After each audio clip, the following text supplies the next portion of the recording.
breath, I'm drowning. Little witch gone resin. Trapped inside of my head. Make my chest feel like lead. Going for I am dead. Memories are regret.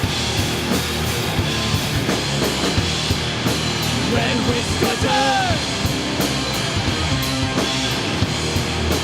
My hands tremble. Red witch torture. My hands tremble.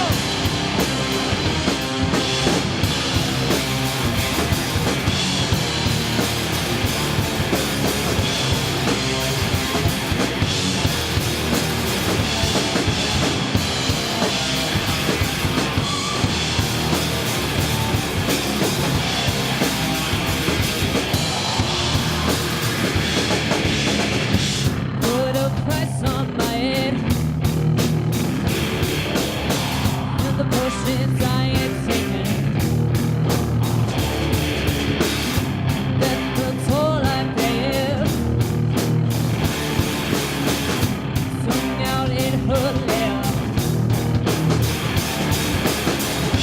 Trapped inside of her net. Leading me to my death.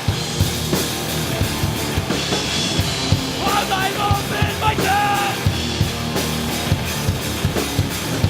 my thoughts fill up with dread.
Not too many. Sorcery. See him coming from far away. We'll control him. Make him pay.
Way to melt everyone's faces.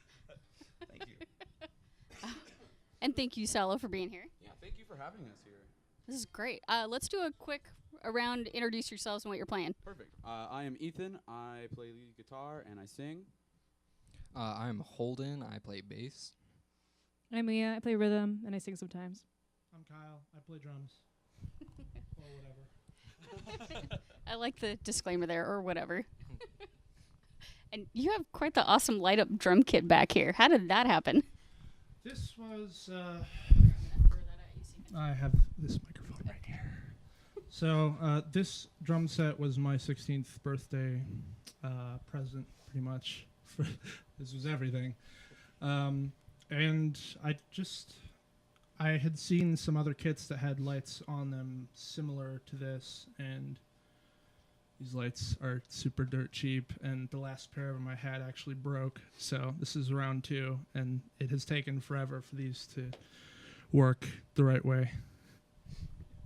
Well, thank you for putting in the effort for it. That's fun.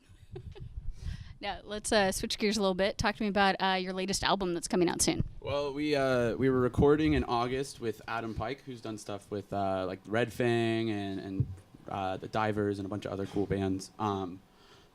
We recorded in August. We have about 4 songs. It's about half an hour long. It's coming out hopefully in the next month and a half or so.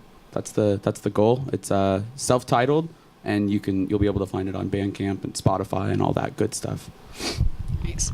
And how do you think that album compares to music you've played in the last few years? To be honest, it blows it out of the water in my opinion.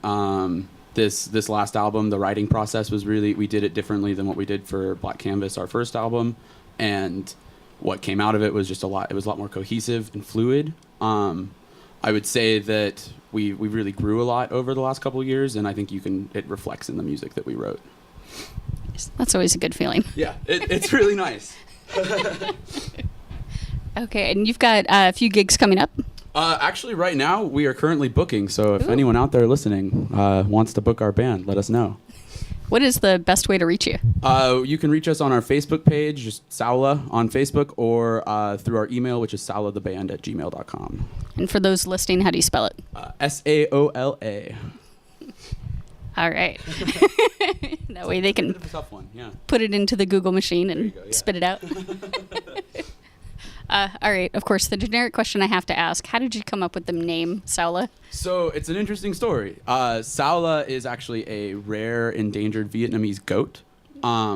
So when we were starting the band, our bassist at the time, he came up with the name because he thought it was interesting. And to be honest, when we first started, we didn't like it that much. However, it's kind of grown on us all, and especially with some of the imagery that comes with it. First of all, they're just really cool looking metal goats. You know, goats are pretty metal. But we've grown with it, and it would be weird calling ourselves anything else at this point. Because that name came really early on. It came before the band did, honestly. Yeah, definitely before we were like playing metal too. Yeah. But that's how it came to be, and actually it's kind of cool. I'm meeting up with a guy who's part of this foundation called Save the SAOLA in a week or two, and we're going to try to set up a benefit show because they're super endangered and they could go extinct very easily. Save the goats. Yep, save the goats. Okay. Before we go into your next song, where can people find your music? Where's the best place for them to go? You can find us on pretty much any streaming site that's out there. Spotify, Bandcamp, YouTube, all that stuff. We're pretty much everywhere. Okay. Do you have a preference where people download your music? Spotify, because we're getting a couple pennies off of each listen, and that's always nice. All right, great. And what's the next song you'll be playing? We're going to be playing Cosmonaut off of our album Black Canvas. All right, let's hear it.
towards the moon.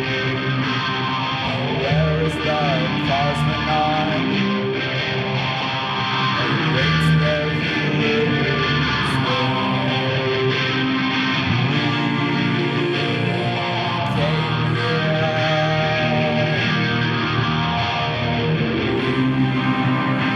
We did not survive. But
knew it would be our demise.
Of greed, death, and corruption. Drown my eyes. Sea of fire.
Now that you guys can catch your breath a little bit, Yeah.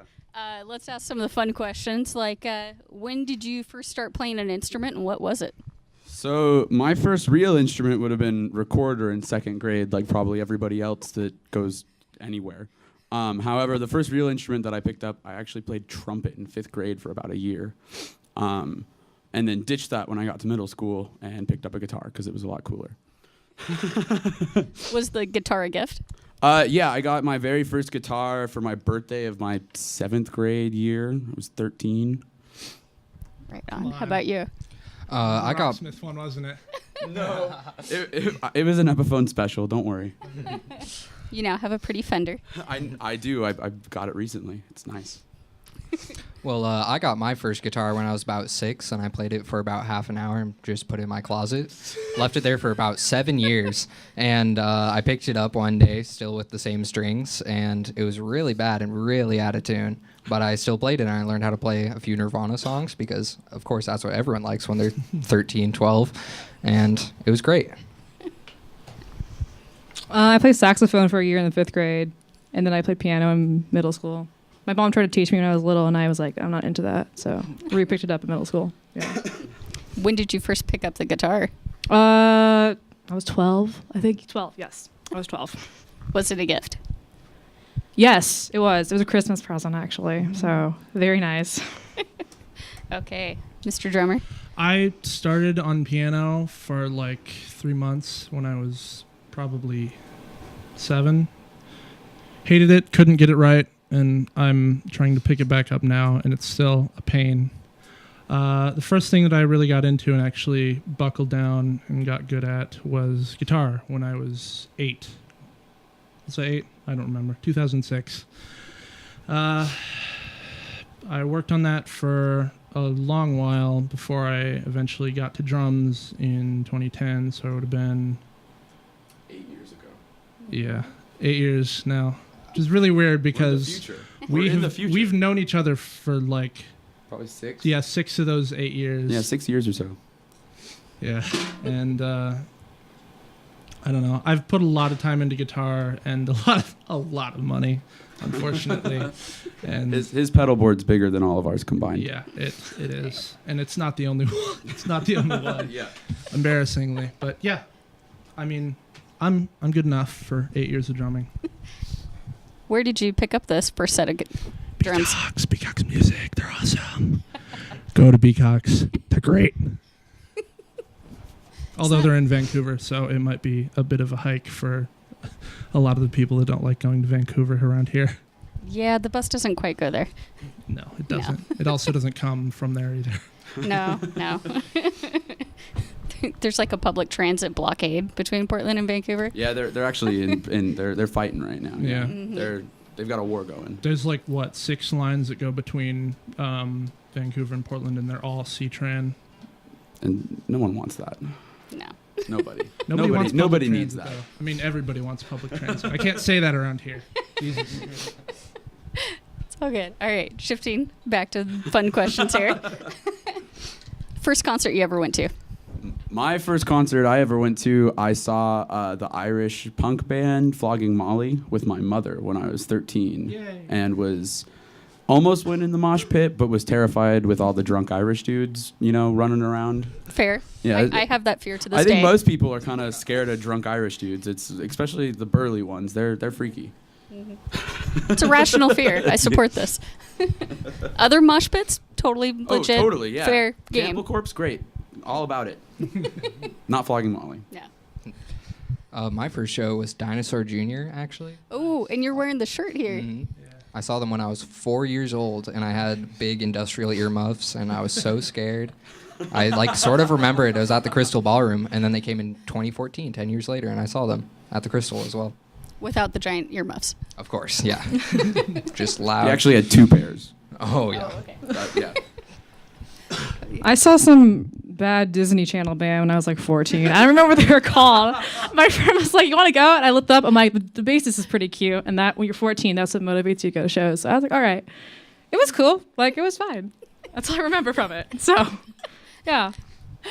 Oh, and did you actually buy those tickets? No, I did not. I didn't pay a single penny for those tickets. Good. Yeah. Okay. Was there a concert you actually paid for that you remember your first time? Oh my gosh, I can't. They all blend together. When you go to concerts, your brain just like gets fried, so you don't remember what happened. So, That's okay. We'll come back to that. Okay. Last question before we go into your next song there. First album you ever bought for yourself? The first album I ever bought for myself was International Super Hits by Green Day. It was a compilation album with a bunch of their greatest hits and whatnot. Yeah, definitely rocked the pop punk and still do. Nice. I think my first album that I bought was actually Red Fang, Prehistoric Dog. Yeah, it was like in 7th grade. That's a solid. And first time I had money by myself, an iTunes gift card, and I spent that. I think it was Parallel Lines by Blondie, which is Nice. still like one of my favorite albums ever. So I'm pretty proud of that. Yeah. You should be. The first album that I bought with my own money, I don't remember exactly like music wise, but I do remember the first vinyl that I ever got that I was proud of was I got a really beat up copy of Dark Side of the Moon. It was like, yes, because I got it in one of Music Millennium's random like 5-pack thing that they had for a little while. It was like, oh. I also got a CBS test pressing vinyl with that too, which is like, it had some weird Indian music and Michael Jackson and just the most random collection of 5 songs ever. You lucked out way more than most people do with Yeah, those. I did. Right. All my years crate digging, I have not seen that. That's crazy. Yeah. Nice. All right. Well, what song are you going to play next? Well, this is actually our last song. It is called Sun Valley. It is going to be the closer on our upcoming album, and we hope you guys enjoy it. Okay. Stick around afterwards. We'll chat some more. Totally.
Whew, that was fun.